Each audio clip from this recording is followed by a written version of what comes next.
tahu, Pak. Buat kami ini keberatan. Sekarang Ruginya Bapak apa? keberatannya apa sih, Pak? Apa, Pak, ruginya? Ini hari Natal loh, Pak. Apa, bukan Bapak, ruginya? ibadah Minggu. Terlepas dari hari Natal hari Iya, apa yang Bapak berbeda. ruginya apa?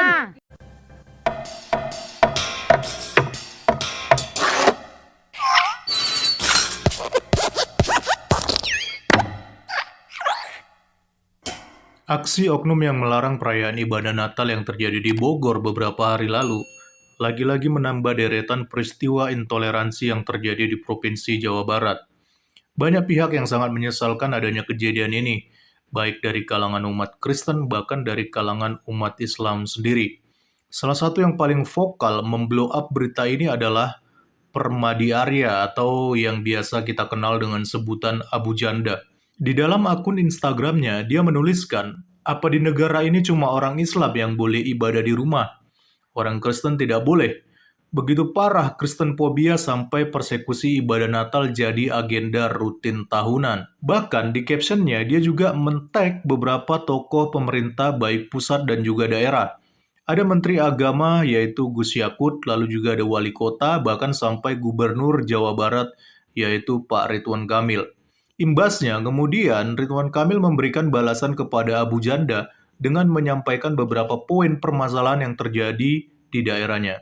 Pak Kapolres barusan respon. Yang pertama, peribadatan berlangsung lancar sampai akhir dengan kawalan dari pihak kecamatan dan kepolisian. Oke, baik teman-teman, ternyata ibadahnya akhirnya dilanjutkan kembali dan berlangsung dengan lancar sampai akhir dengan dikawal oleh pihak kecamatan dan juga dari kepolisian. Yang kedua, dinamika terjadi karena pihak tuan rumah sempat membuat perjanjian untuk tidak membawa tamu-tamu dari luar yang terlalu banyak. Oke, jadi ini motifnya ya teman-teman, kenapa akhirnya banyak oknum-oknum yang melarang atau bahkan membubarkan ibadah Natal yang dilakukan di rumah warga pada waktu itu.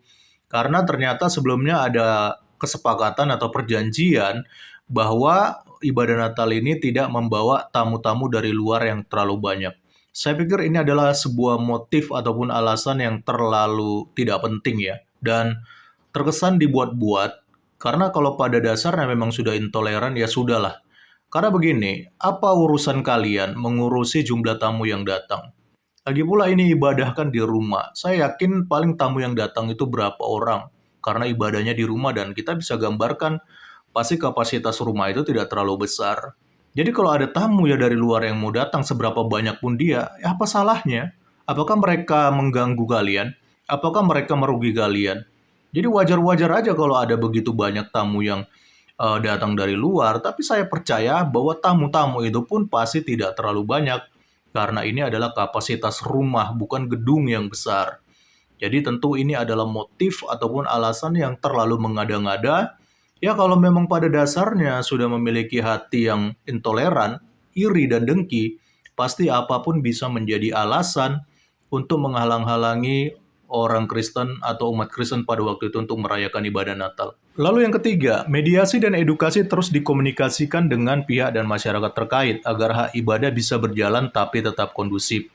Lain-lain nanti saya pantau berkala, nuhun. Jadi ini poin terakhir yang disampaikan oleh Pak Ridwan Kamil, yaitu mediasi dan edukasi sudah dilakukan dengan pihak dan juga dengan masyarakat terkait agar hak ibadah bisa berjalan dengan kondusif. Tapi walaupun sudah dilakukan mediasi dan edukasi, saya tetap tidak yakin kalau nanti ke depannya aksi-aksi seperti ini benar-benar tidak terjadi lagi.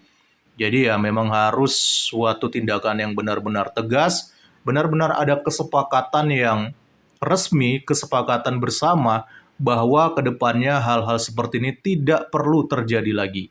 Ya, jadi kalau hanya sekedar mediasi dan edukasi, saya pikir itu omong kosong ya. Karena faktanya setiap tahun, setiap perayaan Natal selalu saja ada aksi-aksi seperti ini. Jadi tentu ini harus menjadi concern ataupun juga perhatian bagi pemerintah, baik pemerintah pusat bahkan juga pemerintah daerah. Nah, teman-teman, jadi dengan adanya tanggapan dari Ridwan Kamil ini, akhirnya banyak netizen dari berbagai kalangan yang ramai-ramai memberikan komentar terhadap situasi ini. Yang pertama ada dari Bro Ron DM. Dia mengatakan, kenapa tamu peribadatan diatur sama sepupu sebelah? Emangnya mereka ini siapa atur-atur ibadah orang? Nah ini benar sekali apa ya pertanyaannya ya. Kenapa masalah tamu yang datang harus diatur? Ya orang mau datang seberapa banyak ya terserah, karena kan yang punya acara kan pihak dari orang Kristen itu ya, bukan orang-orang luar yang mempersekusi ibadah ini. Jadi nggak usah diatur, karena kan yang menyediakan makanan, menyediakan tempat, itu kan umat Kristen sendiri, bukan kalian. Jadi nggak ada hak kalian mengatur berapa banyak orang yang datang sebagai tamu undangan. Kalau mereka mau bawa tamu untuk ibadah bareng di rumahnya, juga kenapa harus jadi masalah sampai harus dapat izin? Kita tarawehan bersama, tahlilan, pengajian, dan sebagainya sering-sering. Malah yang di masjid pengajian pakai speaker ke seantero RT. Gak mikirin warga agama lain. Jadi kalau yang muslim boleh, yang lain juga jangan dihalangin dong. Kok egois? Di luar negeri ada gereja yang membolehkan umat muslim sholat karena nggak ada tempat dan iman kedua umat baik-baik saja. Kalau dengan tetangga Nasrani ibadah saja jadi terganggu, mungkin mereka harus belajar agama lagi, imannya nggak di hati tapi di KTP doang. Ini ada netizen muslim yang komentar ya, dan dia juga menganggap bahwa hal seperti ini tuh tidak adil. Karena taraweh, tahlilan, dan sebagainya itu mereka bisa rame-rame, terserah mau di rumah, mau di mana, di lapangan. Gak ada yang larang, bahkan pakai speaker juga gak ada yang larang. Tapi giliran umat Kristen yang ibadah Natal 1 tahun sekali doang, malah dipersekusi.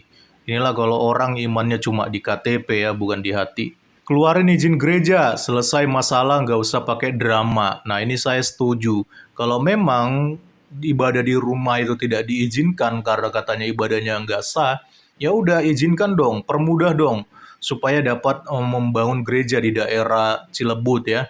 Jangan cuma taunya ngelarang, tapi nggak dikasih ataupun nggak diizinin buat bangun gereja. Ini sama aja namanya omong kosong ya.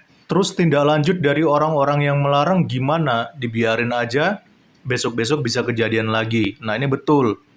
Mungkin ini juga menjadi PR bagi pemerintah daerah. Ya, jangan cuma sekedar diedukasi, jangan cuma sekedar diberikan mediasi, tapi juga harus ada dong suatu sanksinya atau kesepakatan yang benar-benar serius kalau mereka tidak akan mengulangi lagi perbuatan mereka dan tidak lagi mempersekusi ibadah-ibadah dari agama yang berseberangan dengan agama mereka. Nah teman-teman, itulah sederet komentar yang datang dari para netizen ya, dan mereka juga turut menyatakan kekesalan dan keprihatinannya terhadap situasi ini yang seperti sudah menjadi agenda atau budaya tahunan, khususnya di hari Natal ya. Saya sendiri secara pribadi ya, hal seperti ini justru semakin menunjukkan bahwa Tuhan Yesus itu adalah Tuhan yang benar, karena Ia sendiri berkata di dalam Matius 10 ayat 22, dan kamu akan dibenci semua orang oleh karena namaku. Tetapi orang yang bertahan sampai pada kesudahannya akan selamat. Dan perkataan Tuhan Yesus ini akhirnya terbukti kan, dan dialami oleh setiap kita sebagai orang percaya. Tetapi puji Tuhan ya, meskipun kita dibenci oleh dunia, ya Tuhan Yesus menjamin keselamatan bagi setiap kita, asalkan kita tetap kuat bertahan dalam iman kepada Yesus Kristus sampai pada akhir dari kesudahan dunia ini. Salam kritis, Tuhan Yesus memberkati. Salam.